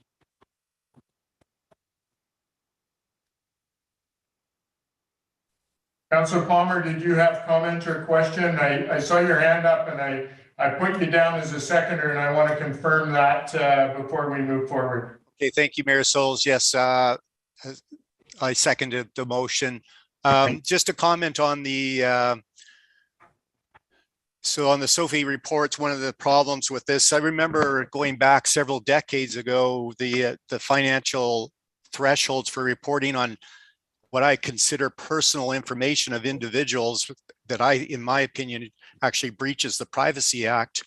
That didn't happen. This was just the very, very senior officials of disclosure of funds. So it's something that I think that all municipalities need to address. I think this is based on archaic legislation that had a threshold a long, long time ago that was intended for much higher executive wages.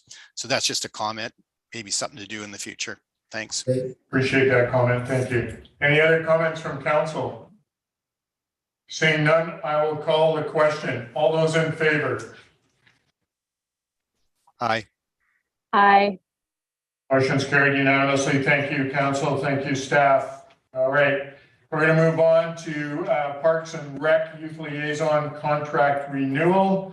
Ms. Donato is with us. Ms. Donato, is there a presentation or anything that you would like to state before I put the motion on the table? Thank you, Your Worship. No presentation this evening. However, if council has any questions, I'd be happy to address them. All right, thank you. Someone want to put that motion on the table? Councillor Brooksell. That the youth liaison contract be directly awarded to Ainsley Arthurs for a 3-year term commencing July 1st, 2022 to June 30th, 2025 for a contract price of $60,000 per year plus applicable taxes. And that the mayor and corporate operating officer be authorized to sign the youth liaison services agreement between the city of Revelstoke and Ainsley Arthurs. Seconder for the motion, please. Councillor Charlotte. Any discussion on the motion? Go ahead, Councillor Elliott. I know Community Connections has recently come in and saying they wanted to raise funds for a youth center at their new facility. Is this in line with the youth liaison, or is it? Any comment on that, Ms. Donato? Through Your Worship, that is a separate project that it's administered through Community Connections. The Youth Liaison works collaboratively with youth services in Community Connections to offer different programming events for youth. So the current youth liaison works at the high school for the most part? That's correct. And Ms. Arthurs has been our current youth liaison officer for a period of time. Is that correct, Ms. Donato? Yes, Your Worship. She has been in the position for a year. She is covering a mat leave. The existing contract will come to an end on June 30th, 2022, at which time we'll have to renew. And we were hoping that Ms. Arthurs would continue for another 3 years. All right, thank you for that comment. Any other questions from councillors? Seeing none, I'll call the question. All those in favor? Aye. Okay. Councillor Palmer has mysteriously disappeared again. Connection must be poor where he's at. So I'm going to call this motion approved. I'm going to go on to item number 2. Someone want to put that on, Councillor Brooks Hill? The 2022 to 2023 work plan for the youth liaison be approved. All right, second for that motion, please. Councillor Charlotte, any discussion on the work plan? Seeing none, I'll call the question. All those in favor? Aye. Motion's carried. Thank you. Moving on to communications, Tourism Initiatives Committee meeting minutes. Any comments?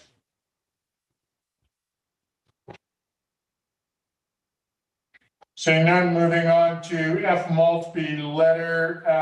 Any comment from council? Mr. Black, any comment? Through your worship, I have no comments. All right. So just in dealing with this, when I talk about, or when we talk about things like this and actionable items, I am not going to ask for a motion at this point, but I want you to give some thought to some of the issues we're having in the community with bicycles on sidewalks and the possibility of amending our bylaw to allow children under the age of 16 to ride on the sidewalk, especially when we don't have bike paths for their safety. I'm seeing some issues in my community where I sometimes have the RSS 500 past my house and the young ones on their bicycles going to school on the sidewalk, and it's a safety issue for me. It works quite well. There's nobody in our neighborhood that would oppose that sort of thing. But I just want to leave that thought with you, and we'll talk about that in the future. Okay. Public Art Committee meeting minutes. Any comments or questions regarding that? Sorry, just on the previous one. Our city bylaw says no biking on the sidewalks. That's standard. So maybe part of the messaging is that we should let people know, our community know that, and that's a communications role, an element that's maybe somewhat missing. Because I see bikes on the street down on the corner in front of downtown, and I'm wondering whether that is an issue, and we should be confronting, or the community should be aware of it. Yeah, I think for the most part the community's aware of it, but they also I don't know if they are, because I had to ask the question. Okay, all right, good point taken. So we'll talk about that as we move forward. Councillor Brooks Hill, you have comment. I totally agree with you. I know when I was growing up in Toronto, instead of an age-based thing, because most children don't have ID on them, sure, and don't need to have ID on them, it was just the size of the tire. So if you had adult-sized tires, you were on the road. If it was smaller, and there's BMX riders who get away with that, but basically it's just like if you're old enough to ride an adult-sized bike, you're old enough to be on the road. Point taken, I appreciate that. So Councillor Palmer, you're now back online, and I just made a comment just to give some thought to size of bicycles for children riding on sidewalks. My comment regarding that was possibly under the age of 16. Looking at some of the neighborhoods where people are, it's a concern to see them on the sidewalk, but also a concern for safety for younger children to be on the sidewalk. And so in my neighborhood, with the younger people and they're just new to driver's license, they're making their way to school in a car, and the younger children are on the sidewalk. It's safe, it's good for all. I don't have any concerns with that, but I just wanted to bring that up for you as a counselor, or for all of council, to give some thought to that. I see your hand up. Did you want to weigh in? Thank you, Mayor Sulz, and thank you for your comments. That's exactly kind of my point behind the school projects, the need of multi-purpose paths. I'll just capture it. I think this is regarding around Mr. Maltby's letter. Is that correct, Mayor Sulz? That is correct. Yeah, so just a few comments on active transportation and the great work that we're doing, the staff are doing with the master transportation plan and with the Parks and Rec master plan and the integration of those and how people move in the community. That area in front of the aquatic center is a classic example of an error that was made of traditional engineering, where there's a nice multi-purpose path that just dumps people on the road or forces them to go on the sidewalk. That's a good example where there's the lost opportunity in that area. Instead of that sidewalk and curb and gutter would have been to have a multi-purpose path, so there's a natural continuity. And that's and having just visited in France in the last couple of weeks, and then seeing the work that's been done in Vancouver and many communities, and the progressiveness on multi-purpose paths and designing cities for that multi-purpose, for bicycles, for scooters. That whole mode of transportation is evolving very quickly with battery operated riding devices, which are very unique and different all over the place. And so that's why we need to create these spaces. So that's just the overall picture of where we go with our community. And I think that's been identified in our OCP, which we're on the, just finished second reading. And I think we need to be much more diligent on how people move to design our roads, our sidewalks, our modes of transportation around people instead of around cars. Just a comment on potential bylaws on the allowing bicycles to ride on sidewalks. It's an interesting idea. It's trying to deal with a problem and try and be practical. It also sort of reminds me of the chicken bylaw. We didn't have any chicken bylaw enforcement issues until we had the bylaw in place. And so, people ride on the bicycle. In fact, adults often in the wintertime will ride on the sidewalks because it's safer for cars in the wintertime. And so, there's a practical side. And so those are just some of those general comments. But the exciting stuff that we're doing is the OCP, aligning with a more active transportation, designing the city around people, the Parks and Recreation Master Plan, the Trails Plan, and the Master Transportation, and making sure we spend the money to integrate that properly. So those are just a few of my comments. Thank you for giving me the opportunity, Mayor Sulz. Thank you, Councilor Palmer. I appreciate that. Okay, so that's something that we're going to talk about more, and we should go out to the Master Transportation Plan and bring that up. You have one more comment, Councilor Elliott? Just regarding the multi-use trails, one of the worst mistakes I see is the sharp curves, right? Like you look in front of City Hall there's a significant drop from there to the road. And I'm saying, well, if we're going to have walking and biking as a shared pathway, multi-use pathway, we need a transition from the road. I mean, I think it's, if we're going to build it at the school zone, you don't want to build a sidewalk with a steep curve, maybe a transition curve for moving across. If we want to move people well, those abrupt changes in transitions on path surfaces are problematic. Sure. And I get that, and I think, when I look at these, so we do have letdowns on those corners for those in At the very wheelchairs. corner, yeah. And so we need to be cognizant of that, but, these are definitely good conversations to have. All right, I'm going to stop it at that. We're going to go on to Public Art Committee minutes. Anyone want to make a comment on the Public Art Committee meeting? Seeing none, I'm going to go to Ms. Floyd, Ms. Rousseau. Do we have any questions from the press?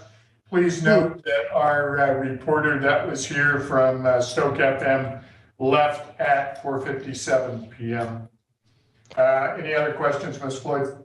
Thank you, Your Worship. No, there are no other questions from the press. All right, so I'm going to ask to go in camera pursuant to section 90.1A, D, E, and K of the Community Charter. Moved by Councillor Brooks Hill, seconded by Councillor Elliott. All in favor? Motion's carried.